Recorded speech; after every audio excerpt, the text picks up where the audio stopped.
This Schoology snippet is going to discuss how to use the student completion rules for a variety of activities in your Schoology course.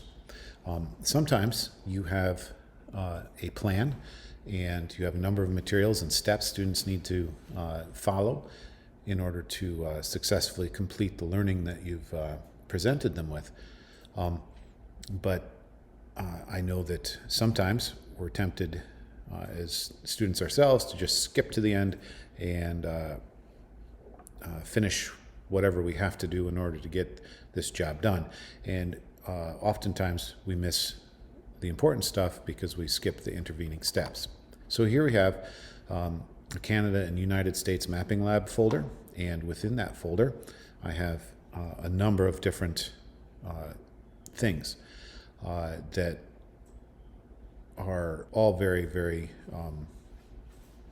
useful and plenty of information there.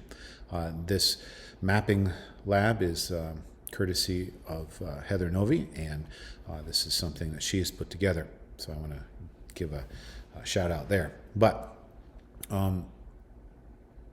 let's just go into the physical features, because you don't necessarily want to do this. I mean, you can do it for a huge however many folders and everything else you want to do it with, but we're going to keep it simple and we're just going to go into physical features right now. Okay, so in physical features there are 3 different assignments, and I want students to start with physical features presentation, to view that, and then I want them to do this assignment and then take this quiz, and I want them to do it in that order. So how do I make that happen? Well, you start with clicking options, and then you have the option to do the student completion. Go ahead and click that. I'm going to select that requirements must be completed in sequential order, and that's the order that you set them up here. So, and it should match the order that is in the folder, otherwise that'll be kind of confusing. And then you have to click Add Requirement. It'll automatically start populating the options it has. And so if you click here, you see these are my 3 assignments. If you had 10 assignments, all 10 would be displayed. I'm going to start with the first one, so physical features presentation. And it says the member must, and then it's going to give you some choices. Because this is just a page, the only option you really have is to view the item. So I'm going to select that.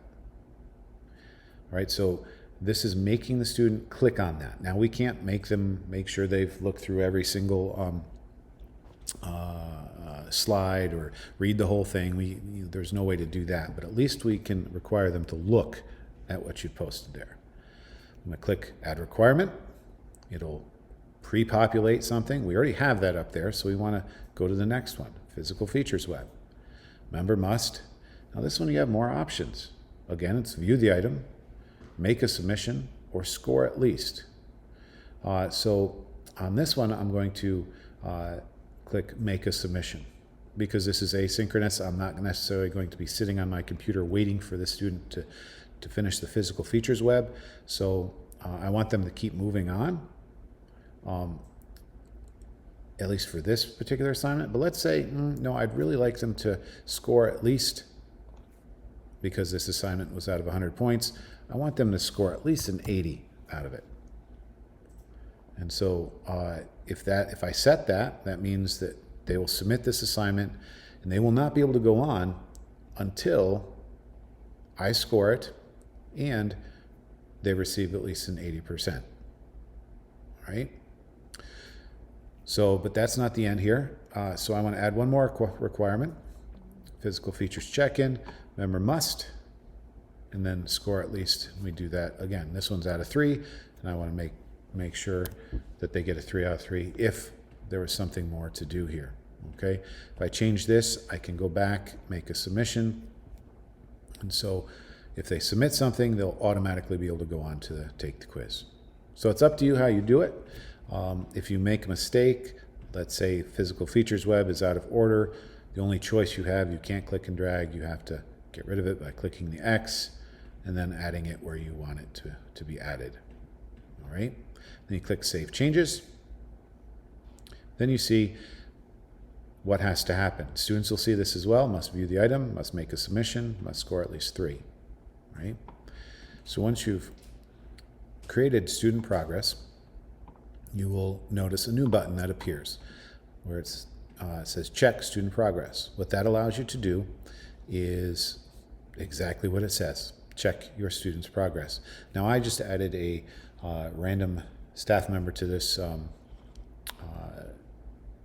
course, hope Allison Stein doesn't mind, to use as an example. So I'm going to check student progress, and we see that Allison has done nothing in this course so far. Well, of course not. She didn't even know she was supposed to, and she's not.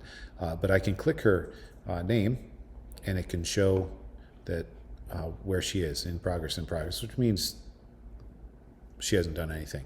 Now, if there's ever a problem, and Allison reports that I did the physical features, I looked at that, but it won't let me go to physical features web, or I did the physical features web, but it won't let me go to the check-in.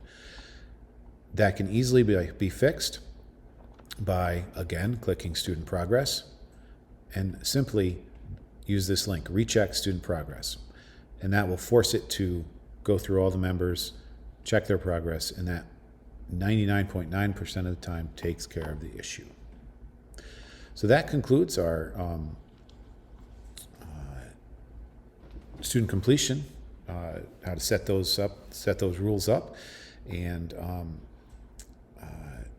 a lot of flexibility and a lot of application.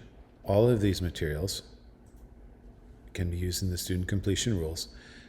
It's just that some of them will have different options in order for the student to move on. And so just check those out when you get a chance.